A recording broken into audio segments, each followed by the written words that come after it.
This is great representation right here. If you don't pray, if you are ever worried about the things that go on that could possibly happen to you out in the world, this is a good example as to why I think we should be praying.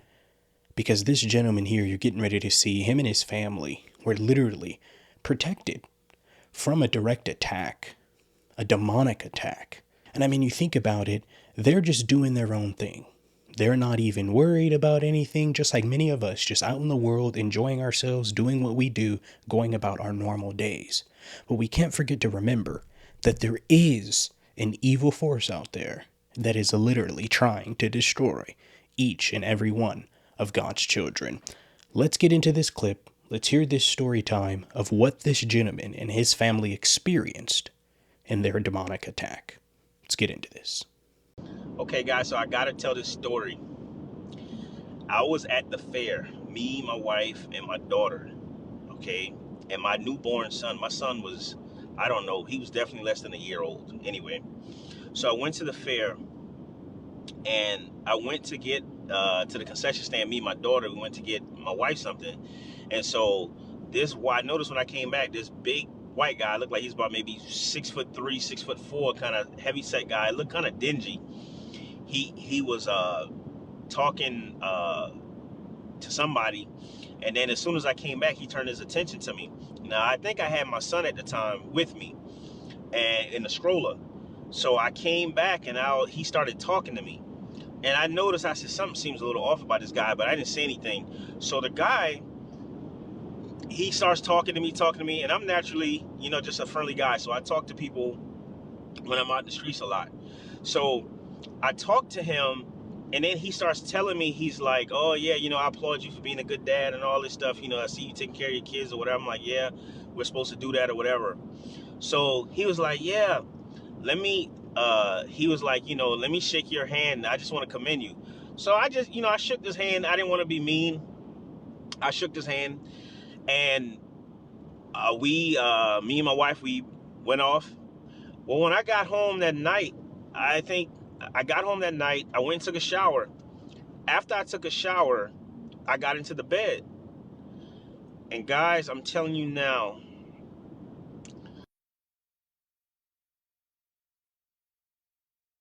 the pain that I experienced in my head, it felt like somebody was taking a knife and stabbing me in my head. It felt like somebody was taking a knife or a nail and a hammer and stabbing me literally in my head. And I'm sitting there and I'm like, what is going on? Like, why am I feeling like this? This is crazy. Like, this is worse than any migraine. This is worse than any pain that you will ever feel. This pain is like the worst pain in the absolute world. Like this, I've never went to the hospital for anything, but I literally told my wife, I said, I need to go to the hospital. And I don't even believe in going to the hospital. So I was like, my wife knew right then. She was like, something's not right. So then I said we, but she started praying because my head was hurting so bad that I couldn't even pray. So I started praying, or she started praying, and the Lord gave her a vision. The minute that guy touched me, he was a warlock. The minute that guy touched my hand, my wife saw a spirit go through my body. Like if somebody takes a sword and stab you and goes through your body. She saw that. And so I got so angry at what happened. And I was also kind of angry at myself because I should have known better than touching him. But after that happened, I began to pray against this guy. And we began to see him basically being dealt with in the spirit realm.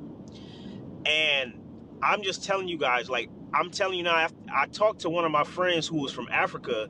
He used to actually work for Satan. And he told me flat out, if I didn't know the Lord, I would have literally died that night.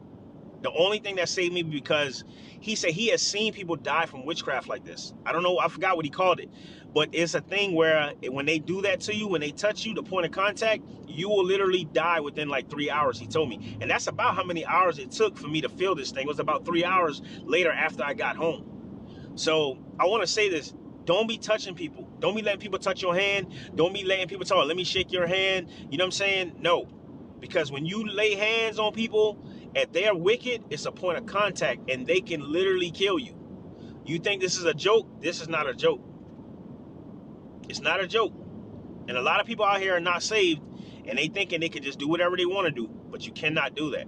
So I just wanted to tell that testimony, but I'm telling you, I literally felt like I was going to die that night. I'm not even joking. Like, I literally felt like I was going to die. That's how much pain I was in. Out of the scale 1 to a 10, it was a 20. It was not no 10 out of 10. It was a 20 out of 10. It was that bad. So don't be touching people. Don't be letting them shake your hand. Don't do that. Don't let them touch your kids. Anything. For sure not that. Sheesh. Whew. Man, this clip, after I watched it, it reminded me of this similar encounter, I think, that I had. I'll share a little story with you years ago. Years, 2, 3, not even 2, 3, more like, 3, 4 years ago. My wife and I mean, we would take plenty of vacations out, before we started having children. We would take plenty of vacations out, go and explore and, have a good time.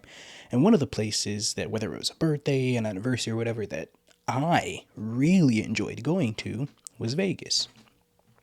So we'd end up going to Vegas maybe multiple times a year, if not at least once.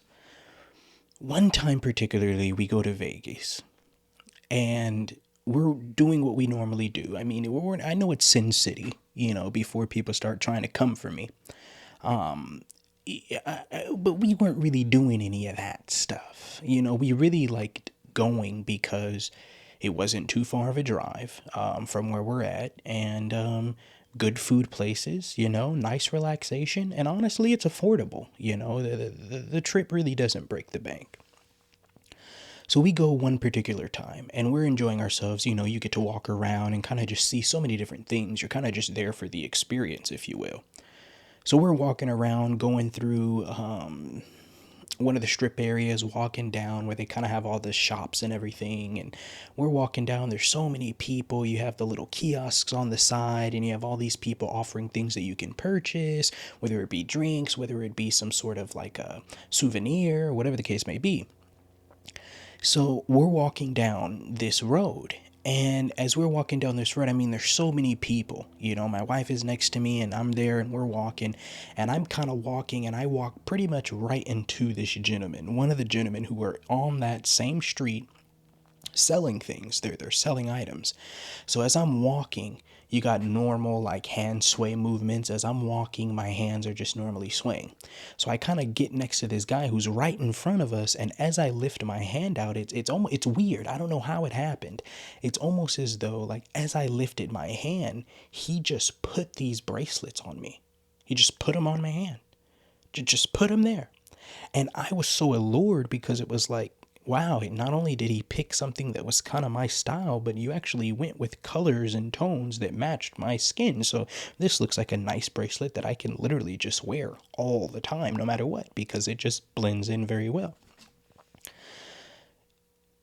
I didn't think anything of it. We went about our trip, we went home, and I remember when we did go home after having such a great trip, I remember when we got home, the energy was off. We were, at least me, I was very irritable, very mad, very frustrated, easily angered. And I remember we had one heated discussion. And in that discussion, very weird, in that discussion, I remember I'm really trying to, like, I don't know if I'm trying to prove a point or something. So I'm very theatrical with my hands as I'm having this, heated discussion back and forth. And I remember at the end of that discussion, I remember during it, as I'm being so theatrical, those bracelets just fly off of my wrist. And they fly off, and they're like in the kitchen somewhere. I believe they flew under a cabinet, but like the cabinet can't go any farther. If you drop something underneath a cabinet, there's literally just that ledge there that you can just grab it. It's not going to just go to a portal of, Neverland. So I just left it alone because, of course, you're still frustrated. You're still trying to get down from the emotions of a heated argument, a heated debate, whatever the case may be. I remember days later, I go back and I'm like, I want to look to see if I can find this bracelet because I really like the bracelet. I go and I look in the kitchen, can't find it anywhere. My wife kept the house very clean. She always keeps the house very clean. And as she's cleaning and it's like, we can't find this bracelet. I mean, it's just nowhere to be found. Like, it could only be in one place and there's nowhere to be found. It's like it disintegrated. It's like it went away and it disintegrated. Now, mind you, after that bracelet was gone, I didn't feel those same energies. I didn't feel that same aura. I didn't feel that same easily irritable spirit that I had over me. Now, this tied with this when I saw this clip with this gentleman because that's a point of contact. And I didn't even know. But like I said, even though I wasn't really participating in the sin in Sin City, I was still in what is called Sin City, where a lot of that is taking place. So why would I even put myself in that position? So now for sure, I'll tell you that I've grown out of that. I want nothing to do with Vega. I do not want to be out there. It's just nothing for me out there in that arena. Definitely, interested in finding better options in better places that also won't break the bank, but will also provide a good vacation. But yeah, man, it's important that we watch out. It's important that we stay vigilant. It's important, man, because you just never know. And I know some people say, oh, well, you take it too serious, take it too serious. Okay, well, then on the flip side, let's not just be so loosey-goosey with it. Let's not just get so lost in the sauce that as we're navigating through life and going on our vacations, we're just accepting anything and connecting with just any and everyone. Because not everyone has good intentions. Not everyone's motives are necessarily where they need to be. So I'm not saying you want to be antisocial and just push everyone off and just push people away. Absolutely not. That's not what I'm saying. But what I am saying is you definitely want to have the Spirit of God in you, because like that gentleman was saying, is that there's no telling what could have happened if he didn't know God, if he didn't have the Spirit of God in him, if he didn't accept Jesus Christ as his Lord and Savior to be healer and protector over his life. There's no telling what could have happened, because the devil comes to kill, steal, and destroy. And without the power of God inside of you, the devil just might become successful in his assignment to kill, steal, and destroy. So we got to look out for that stuff, man. And I'm thankful for God to be looking over me. I'm thankful that I had God and I accepted Jesus Christ as my Lord and Savior and protector over my life. So that way, even in a situation when I didn't know, it was innocent. Like I said, sometimes it's in the most innocent times, most innocent situations where we find ourselves in tribulation. But I'm thankful that God was there with me, even in the time and even in the situations when I didn't even know or realize the harm that I was allowing to come into myself, or even the harm that I was doing to myself. Something to think about, man. Just be careful out there and make sure that, number one, you have a relationship with Christ. And above that, you accept Jesus Christ as your Lord and Savior, healer, restorer, and protector over your life, man. That's all I got for you guys on this one. I appreciate it if you stayed all the way to the end. To the next one, I'm out.